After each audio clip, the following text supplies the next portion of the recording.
Welcome back to the channel. There are moments in history when a person simply walks out into the world and is never seen again. No warning, no urgent farewell, no visible break from routine. Just a quiet step from one moment into another, and then a silence that lasts for decades. Our story today begins with one of those disappearances, one that unfolded among the busy streets of early 20th century New York. Dorothy Arnold was born into a comfortable, well-connected family. She was the daughter of a wealthy perfume importer, and her life followed the patterns of the upper social circles of the time. She attended gatherings, traveled, and pursued literary interests. By all accounts, Dorothy was bright, independent, and determined to create a voice for herself as a writer. Yet beneath the appearance of privilege, there was a sense of distance between her aspirations and what the world expected of her. On the morning of December 12, 1910, Dorothy left her family's home in Manhattan and stepped into the chilled winter air of the city. The streets were alive with carriages, street vendors, and the hum of daily life. This was not a day of urgency for her. She mentioned she was going shopping, perhaps running errands, perhaps simply enjoying the day. She purchased chocolates at a familiar shop. She stopped at a bookstore and selected a volume by a contemporary author. She spoke briefly with a friend she encountered on the street, smiling and appearing in good spirits. Everything about her actions suggested that she fully intended to return home. But she did not.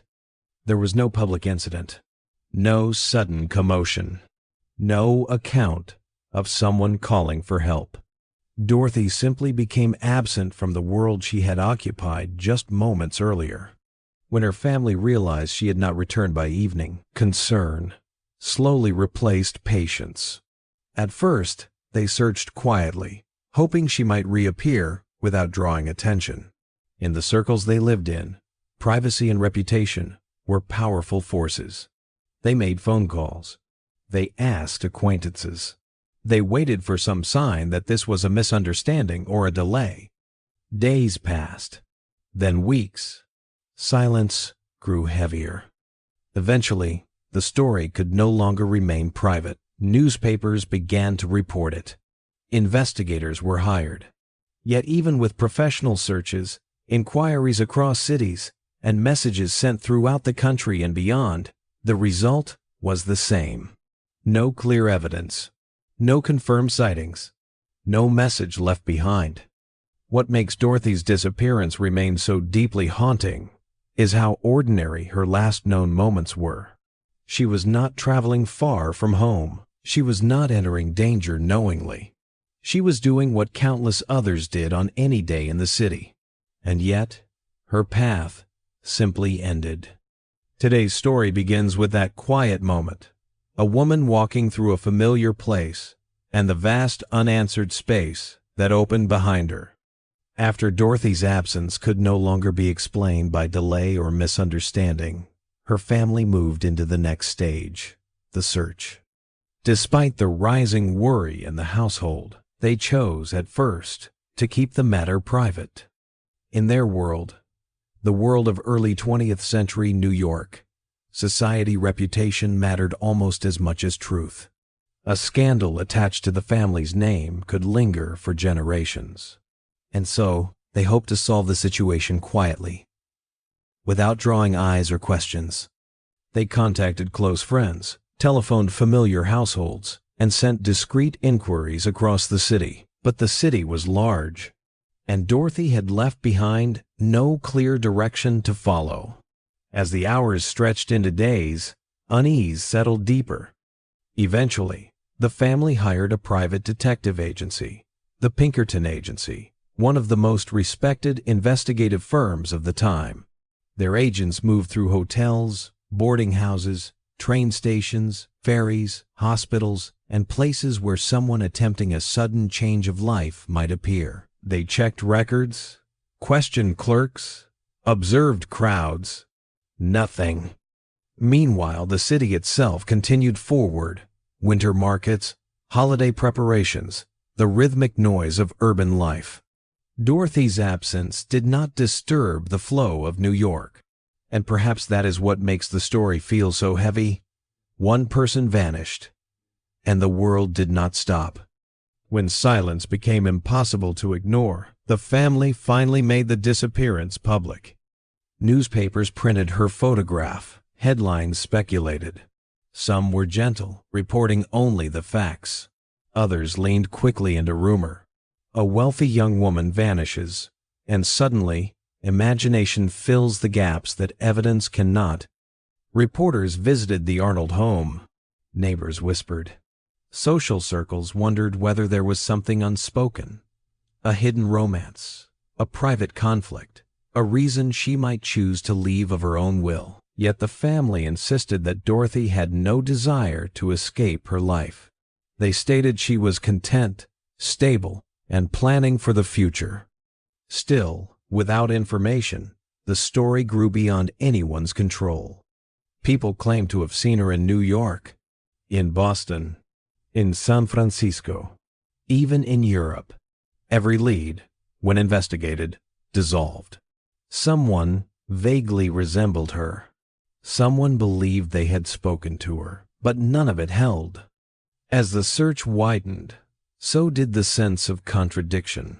How could a woman so visible in social life become so invisible in disappearance? How could a person surrounded by people disappear without sound or witness? These questions are what kept the story alive.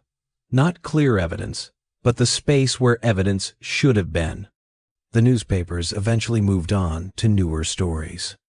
The city continued to change, to grow taller and louder.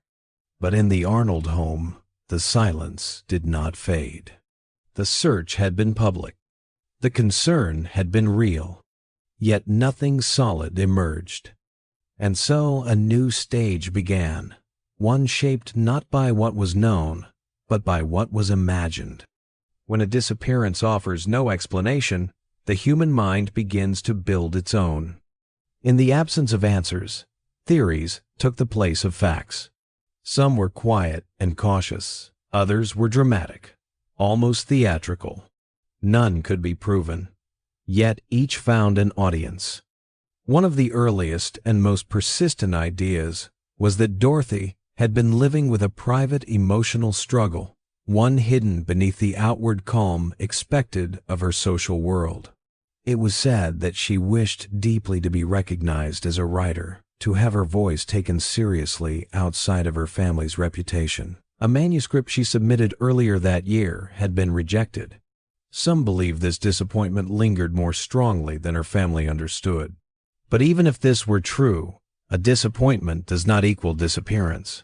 It was a theory built more from interpretation than evidence.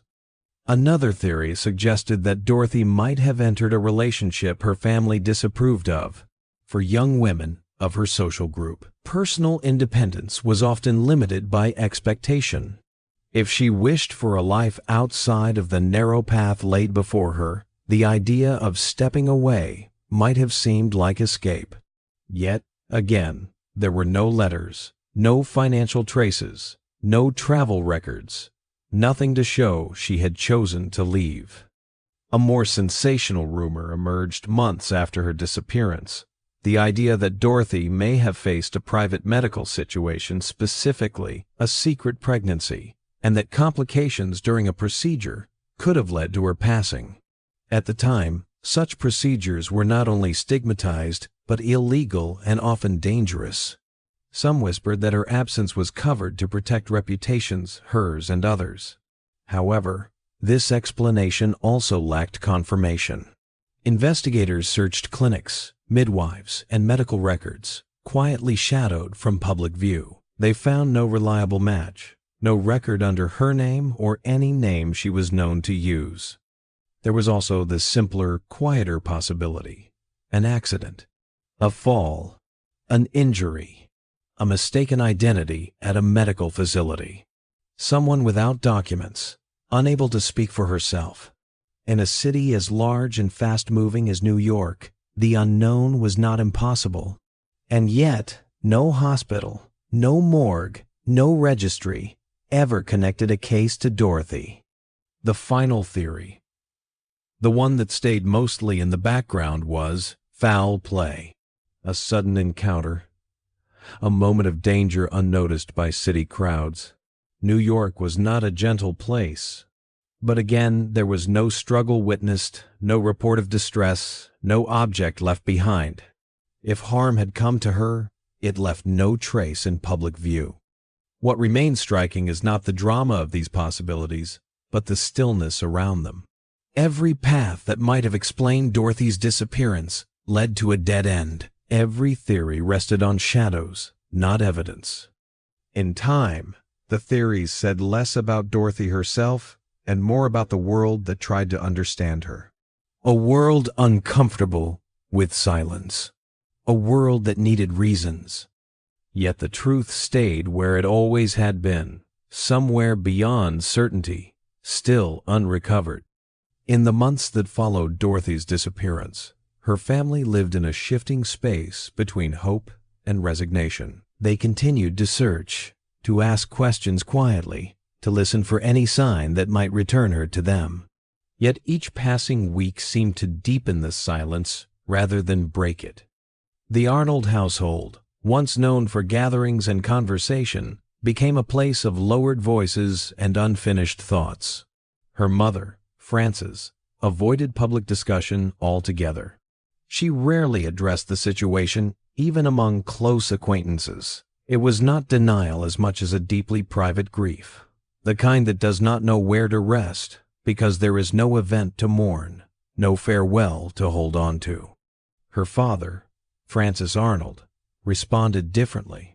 He was practical, decisive, used to solving problems and managing outcomes. He continued to hire detectives long after the newspapers had moved on. Agents were sent not only through New York, but across the country. Rail stations, ports, clinics, boarding houses, and passport registries were checked and rechecked. Each inquiry returned the same answer: nothing found. Despite his efforts, he faced a particular kind of frustration. No matter how much he searched, there was no direction to follow. Every lead was either a rumor or a hopeful misunderstanding. There was no letter, no withdrawal of funds, no message to a friend that could suggest intention. Dorothy had simply disappeared from the visible world. What made this even harder was the public nature of the disappearance. Once the story reached the newspapers, the family no longer controlled it.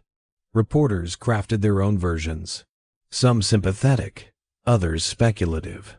Headlines described Dorothy as a mystery, a symbol, a cautionary figure.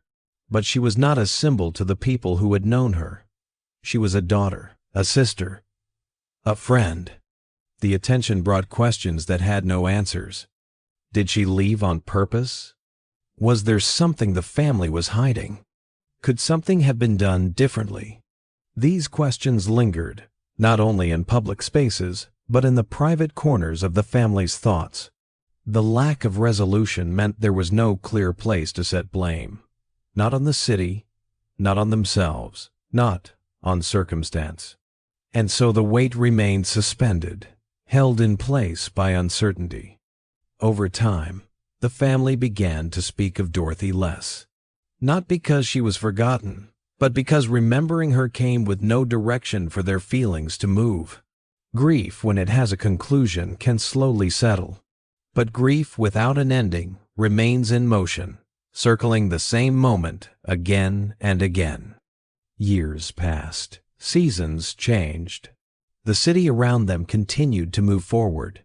The world grew louder and faster. Yet inside one family, there remained a quiet room where the clock did not move, a space defined not by what was known, but by what was missing.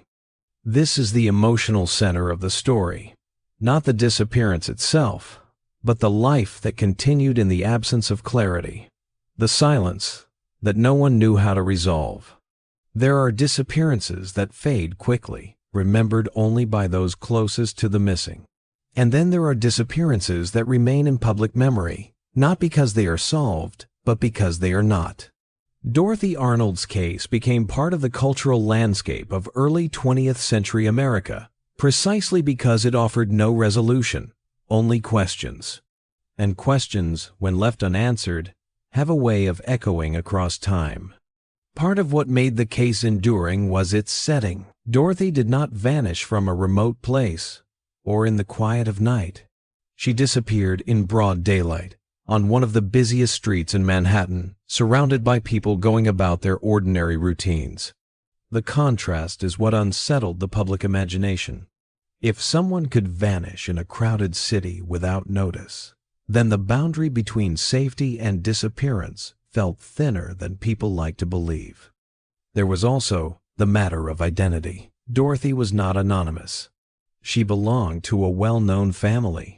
Her life was familiar in society pages and guest lists. The narrative of a young woman from privilege and comfort suddenly disappearing conflicted with the public's expectations. People wanted to think that wealth provided protection, that certain lives were insulated from uncertainty. Dorothy's absence challenged that belief. The newspapers played a significant role as well. The early 1910 seconds were a period when journalism was shifting. Papers were learning how stories of mystery could hold attention, could sell copies, could become part of public conversation. Dorothy's disappearance was reported not as a single event, but as an unfolding story. Every rumor became a headline. Every possible lead became a column. And the lack of facts made the mystery feel endless.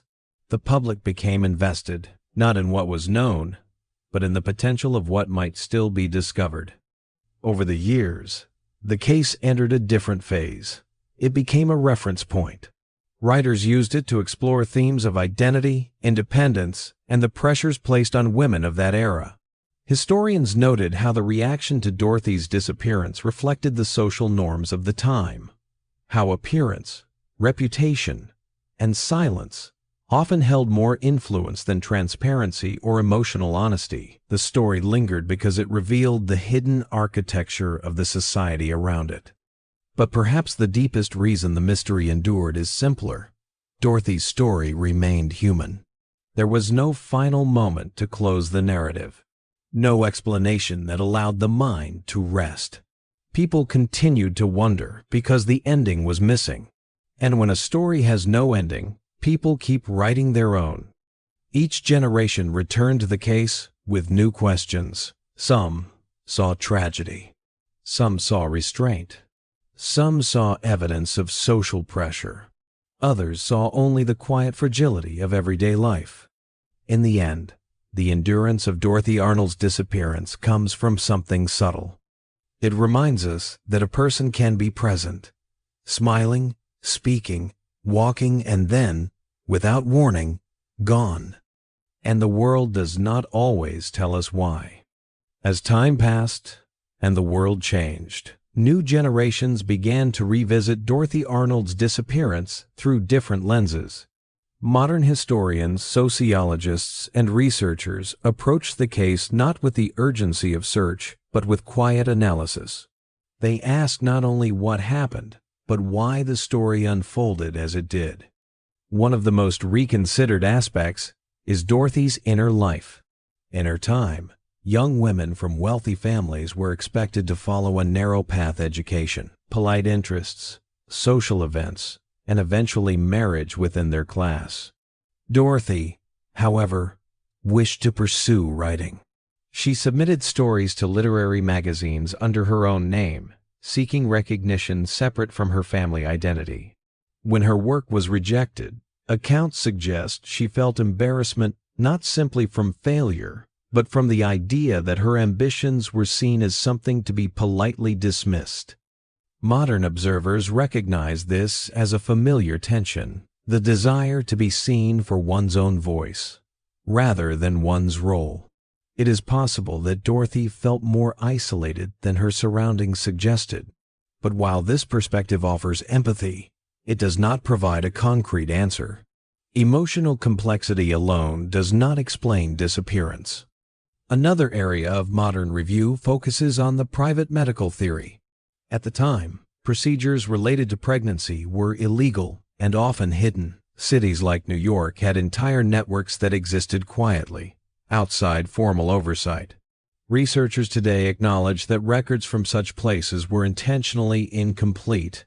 A person could enter and leave without documentation, especially if the family wished to avoid public notice. However, even this explanation has unresolved elements.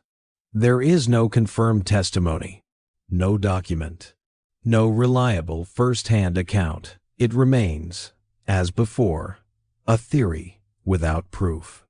The possibility of foul play has also been reconsidered, particularly with our current understanding of how crowded cities can obscure crime. Today, surveillance and digital traces shape how people move. But in 1910, a disappearance could happen quickly, with no one aware. Still, foul play usually leaves something: a witness, a belonging, a gap in routine. In Dorothy's case, the absence of physical evidence remains striking. Modern investigators also revisit how the family's status shaped the investigation. By first attempting to solve the disappearance privately, precious early hours, the period most critical in any missing person case, passed without coordinated public effort. Their instinct to protect dignity may have inadvertently erased opportunities for discovery. Yet, judging the past by modern standards risks overlooking the cultural forces of that time. What remains most significant in the modern view is not a new solution, but a clearer understanding. The case survives because it rests at the intersection of identity, expectation, and mystery. Dorothy's disappearance cannot be separated from the world she lived in, a world where silence was often chosen over expression, where appearance was valued over transparency. Today, researchers do not claim to know what happened. Instead, they acknowledge the truth that has stayed constant for more than a century. The story remains unresolved, and the absence itself has become the final record. As the years continued forward, the case of Dorothy Arnold slowly shifted from an active search into a memory carried most heavily by those closest to her. Time does not solve every disappearance. Sometimes it simply reshapes the distance between the past and the present. In the first few years, her family maintained hope, not loud or spoken hope, but the kind that lives in pauses, in the way someone glances at the door before turning off the lights at night. They continued to follow leads, even as each new trail dissolved quickly. Yet hope, when repeated without reward, begins to transform. It becomes quieter, softer, more private. Dorothy's father spoke publicly only a few times about the case. When asked whether he believed his daughter had left willingly, he answered with a firmness that revealed both certainty and sorrow. If she had been alive, she would have written to us. It was not anger. It was the recognition of the bond he believed existed, the bond that, to him, made silence impossible unless something irreversible had occurred. Over time, the family home itself changed. Rooms were rearranged. Belongings were stored away. But Dorothy's space was never truly erased, only softened. The absence took the shape of something familiar, a presence that was no longer visible but remained near. Grief has a way of becoming part of the architecture of a place. The newspapers eventually stopped writing about her. Other stories rose. The city grew taller, louder, faster. People walked down Fifth Avenue every day, unaware that the same street had once been the beginning of a mystery that had stretched over generations. The world does not pause for unanswered stories. Dorothy's siblings grew older.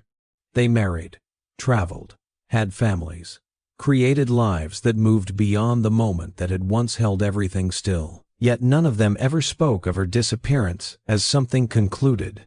They carried it as something unfinished, a page left open. When Dorothy's mother passed away, there was no public statement, no written reflection, only a quiet closing of a chapter that had never been resolved. When her father died some years later, the case effectively closed with him. Not because he found answers, but because his search ended. And with the end of that search, the story slipped gently from living memory into the realm of history. Today, the case is often retold as a curiosity, a mystery of the early 20th century, one among many unresolved chapters of urban life. But reducing it to a puzzle alone misses something essential. The true legacy of the case is not the disappearance, but the silence that followed the way uncertainty can live inside a family, a city, and a century. What remains is not a dramatic revelation or a final answer.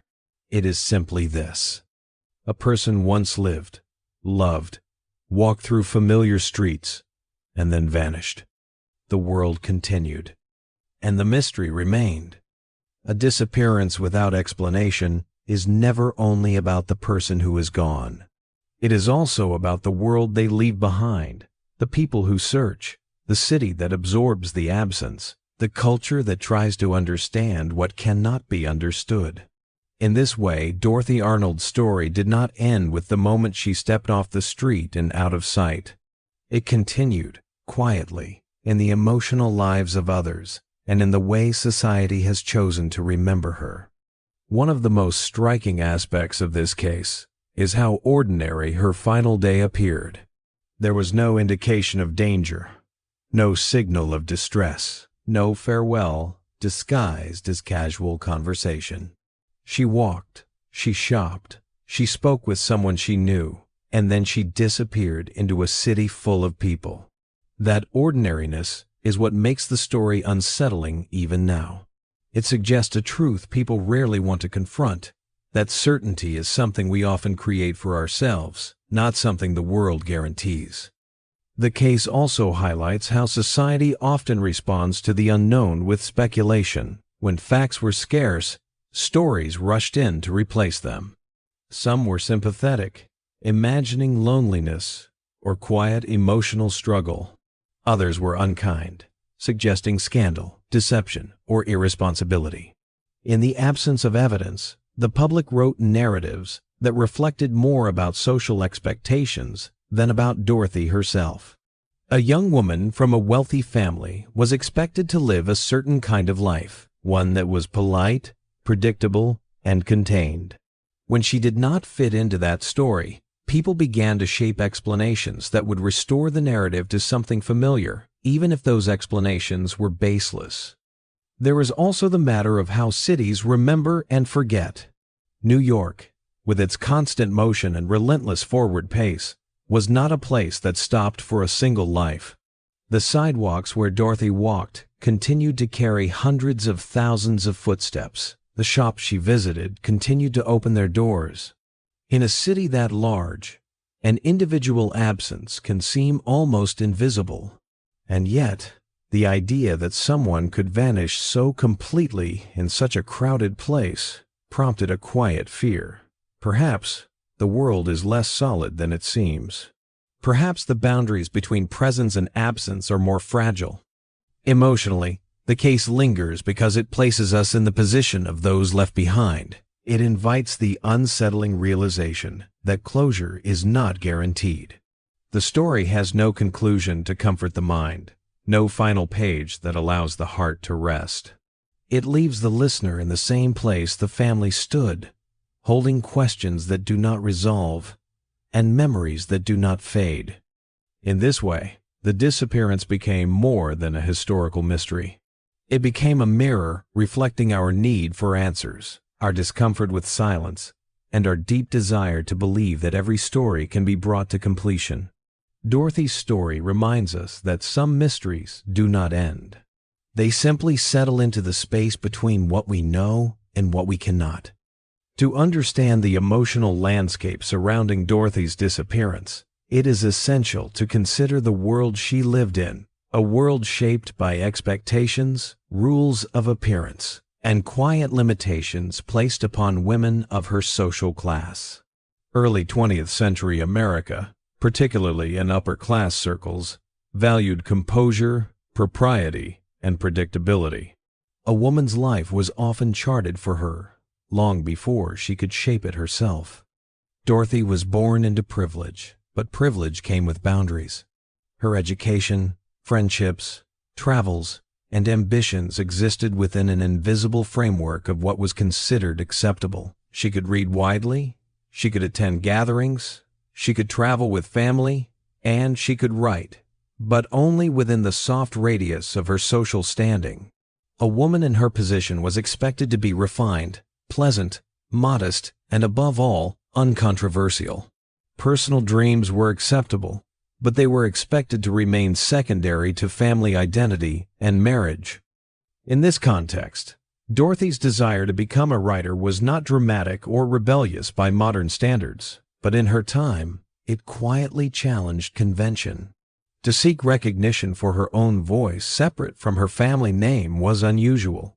Literary ambition suggested independence, and independence suggested risk. When her writing was rejected, it was not simply disappointment. It was a moment where her private hopes met a public world that did not fully see her as an individual. There was also a profound silence that shaped women's experiences in that era. A silence regarding emotional struggle, mental well-being, loneliness, or longing. These inner experiences were not topics easily shared.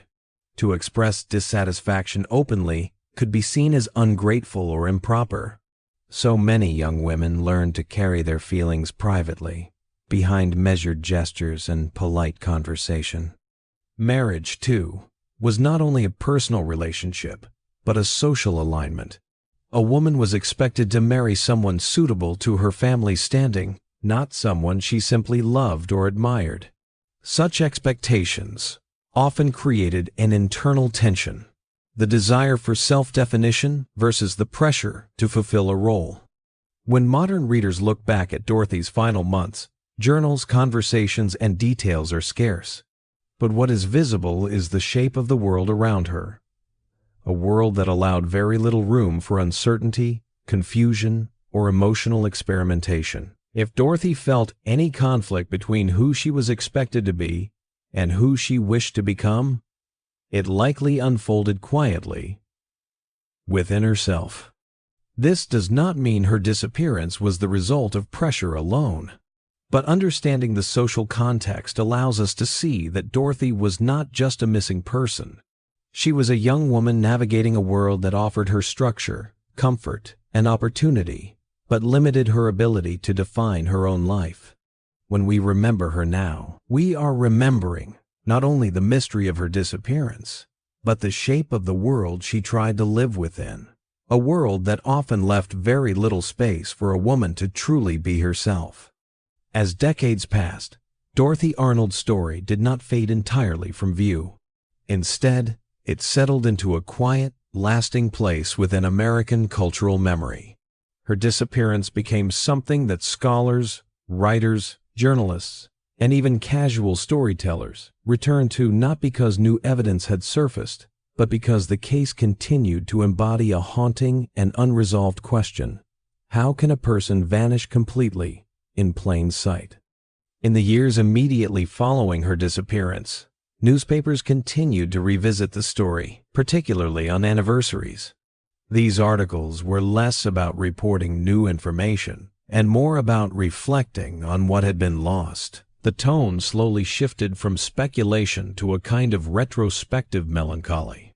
Dorothy's image became symbolic. She represented a mystery that the modern city, with all its density and noise, could not explain. As the 20th century progressed, the case began appearing in books about unsolved mysteries, disappearing women, and early criminal investigation practices.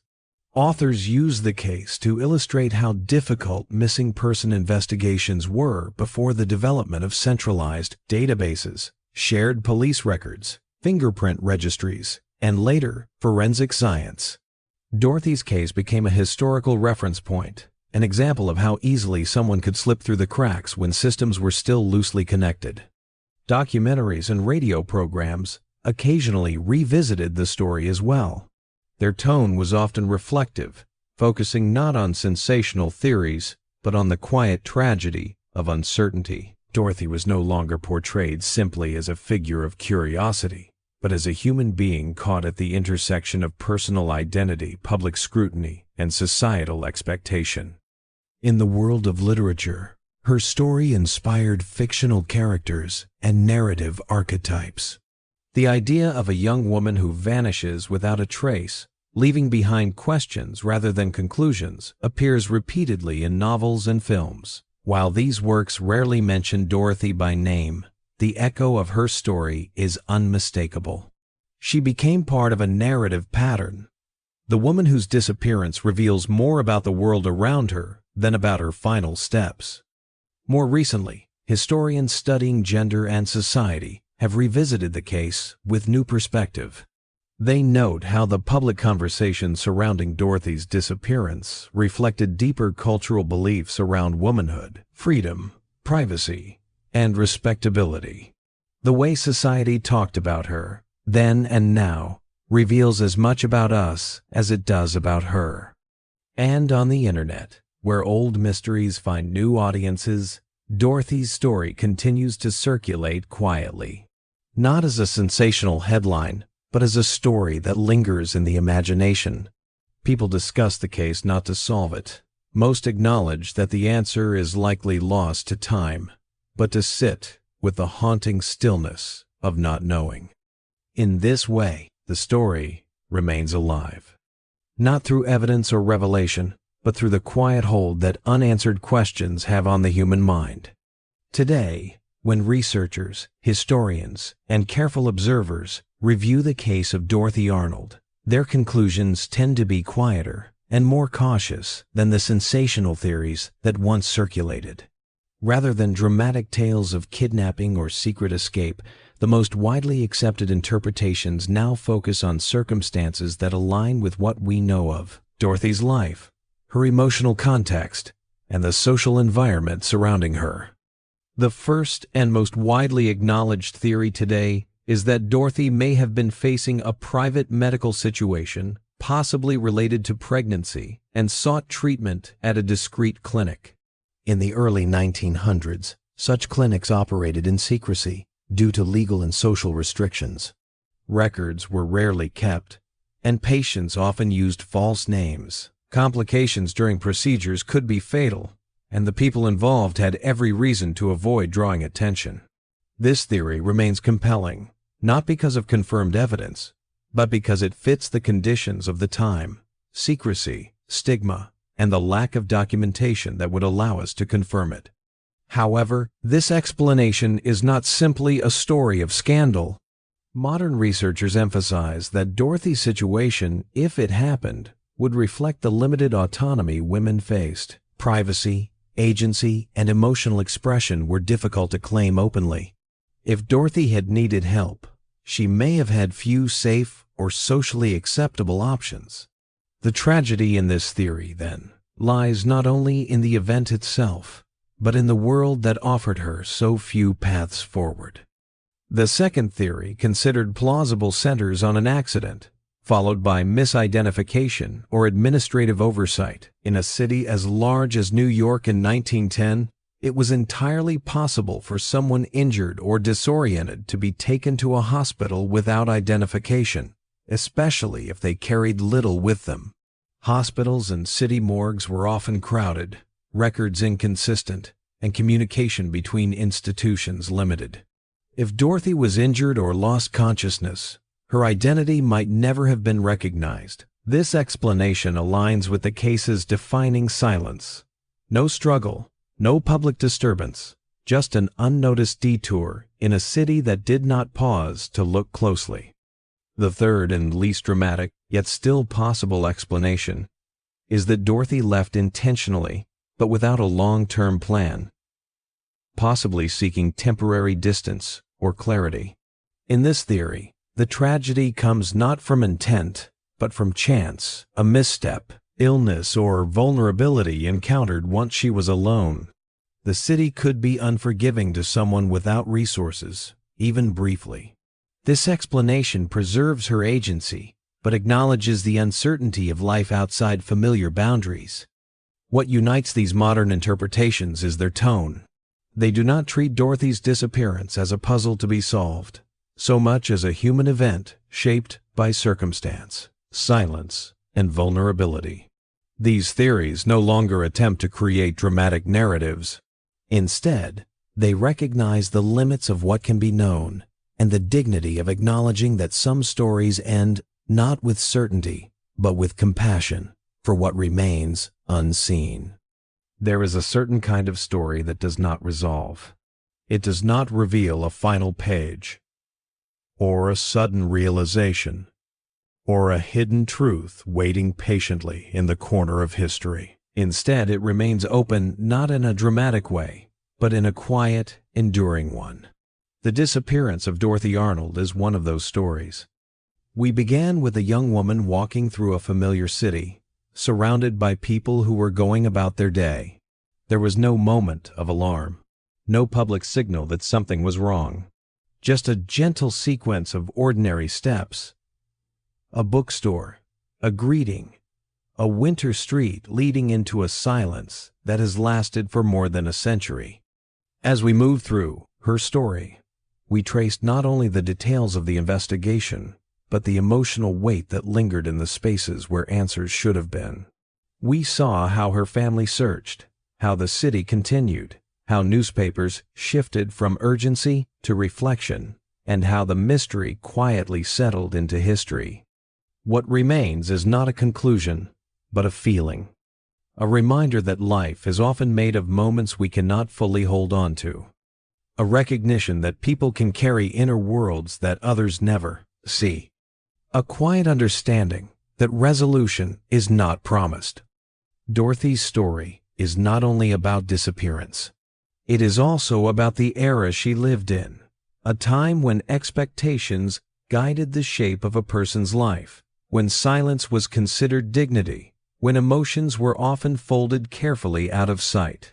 Her hopes, her uncertainties, her ambitions, all of these existed in a world that did not always make space for them to be expressed. And so, the mystery remains, not as a puzzle demanding solution, but as a gentle reminder of the fragility of presence. When we remember Dorothy, we remember a person who once stood in the same world we know, feeling the same winter air, walking the same city streets, carrying the same quiet dreams of being understood. Her story invites us to look more closely at the lives around us, at the people we pass every day, at the unspoken thoughts and hopes that shape each of us. Some stories end with answers. Some stories end with acceptance. And some stories simply remain open like a page left unturned, a light left on, a memory that does not fade. Thank you for being here, and for listening gently. If this story has found you in a quiet moment, maybe at the end of a long day, maybe in a room where the evening has settled softly, take a breath, let the stillness sit for a moment. Not everything needs to resolve in order to mean something. And with that, we will close for today. Have a peaceful rest. So we arrive at the end of what we can know and the beginning of what remains unspoken. Dorothy's story reminds us that history is not only made of events that are recorded and explained. It is also shaped by the silences, the pauses, the unanswered moments that linger quietly in the background of time. Some lives are remembered not for what happened, but for what could not be understood. Her disappearance is not a riddle to be solved, but a reflection of how fragile presence can be, how the world can shift in a single ordinary moment, and how memory carries forward even when evidence does not. If this story leaves you with a feeling rather than a conclusion, that is exactly where it lives, in the soft space between certainty and wonder. Thank you for spending this time here. May your night be gentle, your thoughts be slow, and your rest come easily. Good night, and see you in the next story.